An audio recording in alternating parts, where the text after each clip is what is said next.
अस्सलाम वालेकुम fish farmers.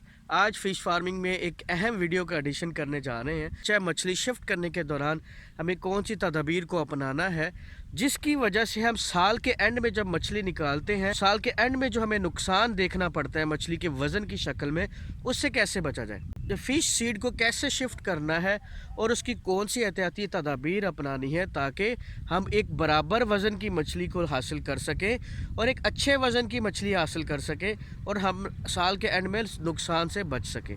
Shifting के दौरान अक्सर फार्मर गलती कर जाते हैं या कोताही कर जाते हैं, जिसकी वजह से साल के एंड में कुछ मछली का वज़न 2 किलो से ज़्यादा होता है और कुछ मछली 1100-1200 ग्राम की निकलती है। अमूमन वो शिफ्टिंग के दौरान ही गलतियां होती हैं जो साल के एंड में बड़े नुकसान की शक्ल में आपके सामने आती हैं। आज हम आपके साथ शेयर करेंगे कि कौन सी आपने एहतियाती तदाबीर अपनानी है ताकि आप नुकसान कम से कम हो आपका शिफ्टिंग के दौरान भी और साल के एंड में भी जब आप मछली निकालते हैं। अमूमन फार्मर ने सवाल किया था कि हमारा बच्चा मछली ज़्यादातर मर जाता है। उसकी वजह ये होती है कि आप टेम्परेचर को बिना देखे टेम्परेचर को शिफ्टिंग की तरफ चले जाते हैं। मछली हीट की वजह से या अटैक की वजह से बच्चा मछली मर जाता है। तो मैं आपके साथ बहुत ही बेसिक चीज़ें शेयर करने जा रहा हूँ, जिनको अपनाते हुए आप ना सिर्फ अच्छे टाइम में कम वक्त में अपने बच्चा मछली शिफ्ट कर लेंगे और साल के एंड में एक बराबर मतवाजन वज़न वाली मछली हासिल करके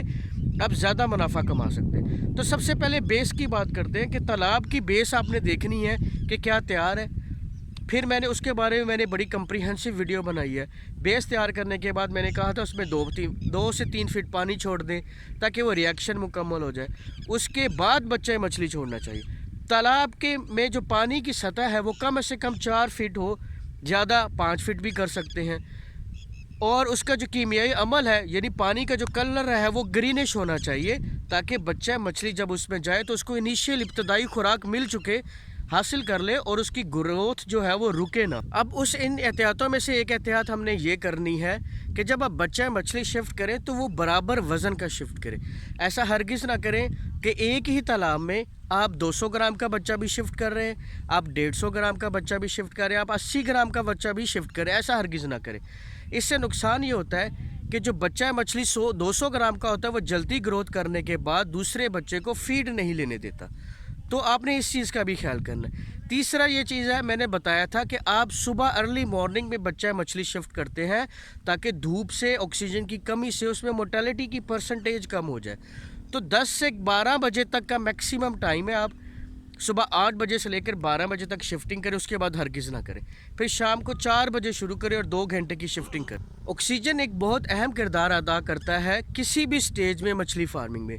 तो आपने इस चीज़ का ख़ास ख्याल रखना है कि बच्चा मछली सुबह के वक्त 12 बजे के बाद हरगिज़ शिफ्ट ना करें। दोपहर में मोर्टेलिटी होने के चांसेस ज़्यादा है। इसी तरह शाम में अगर मजबूरी हो तो शिफ्ट करें, अदरवाइज़ ना। अर्ली मॉर्निंग 8 बजे से लेकर या 6 बजे से लेकर आप दोपहर 12 बजे तक शिफ्टिंग कर सकते हैं, इसमें कोई एतराज़ नहीं। पानी का कलर मेंटेन हो ताकि मछली को इब्तदाई खुराक मिल जाए, बराबर का मछली का दाना शिफ्ट करें।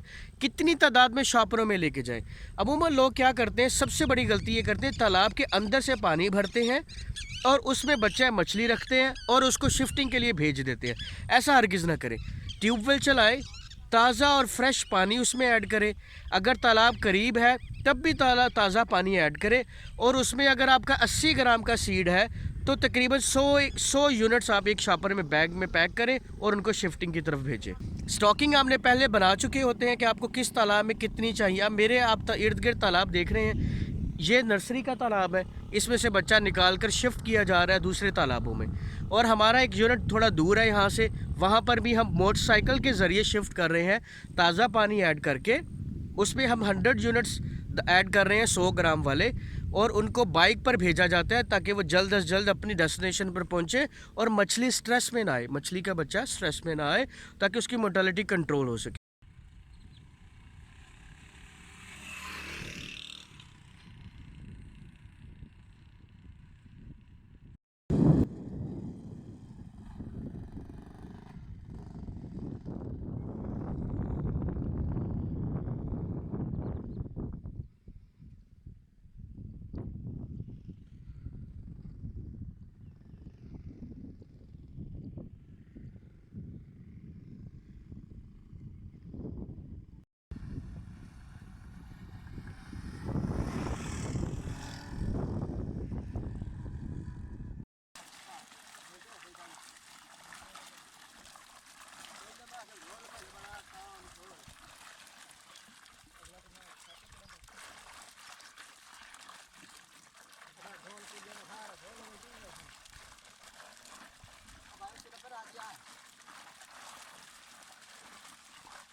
और आप दिन की रोशनी से आपको बखूबी अंदाज़ा हो रहा होगा कि ये लेट टाइम नहीं है, लेट इवनिंग टाइम नहीं है, जिसमें मोर्टालिटी के ऑक्सीजन कम होने की वजह से मोर्टालिटी के चांसेस ज़्यादा होते हैं।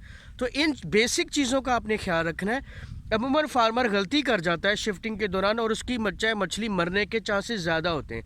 फ़र्ज़ करें आपने बाहर से बच्चा मछली लिया है और 20 रुपए का 1 यूनिट लिया है और आपके 100 यूनिट्स या 200 यूनिट मर जाते हैं शिफ्टिंग के दौरान एक तालाब की, तो ये आपके लिए लॉस है। इब्तदाई स्टेज पर ही आपने मिस मैनेजमेंट के ज़रिए लॉस शुरू कर दिया। मिस मैनेजमेंट या मैनेजमेंट का वर्ड आपने अक्सर मेरे मुंह से सुना होगा, वो यहाँ से शुरू होता है। बच्चा मछली को शिफ्ट करने से आपकी मैनेजमेंट की स्किल आना शुरू हो जाती हैं कि आप उसको किस तरह यूज़ करते हैं और अपनी जो लॉस है उसको शुरू से कैसे कंट्रोल कर पाते हैं। तो इसमें ये बेसिक चीज़ें जो मैंने आपके साथ शिफ्ट की, आपको मेरे पीछे बाइकें आती और जाती नज़र आ रही होंगी। ये शिफ्टिंग का दिन है। मैं आपके साथ शेयर करता हूं कि हम किस तालाब से निकाल रहे हैं और बच्चा मछली किस तरह हम शिफ्ट कर रहे हैं, वो भी मैं आपके साथ शेयर करता हूं। हम इस तालाब से बच्चा मछली को शिफ्ट कर रहे हैं अपने यूनिट 3 पर। अगर आप कहीं से परचेज़ कर लाते हैं तो उसमें ऑक्सीजन का एडिशन ज़रूर करवाएं, और ताकि वो सफ़र के दौरान मछली स्ट्रेस में ना आए और जब उसको ठंडे पानी में शिफ्ट किया जाए तो उसको अटैक ना हो।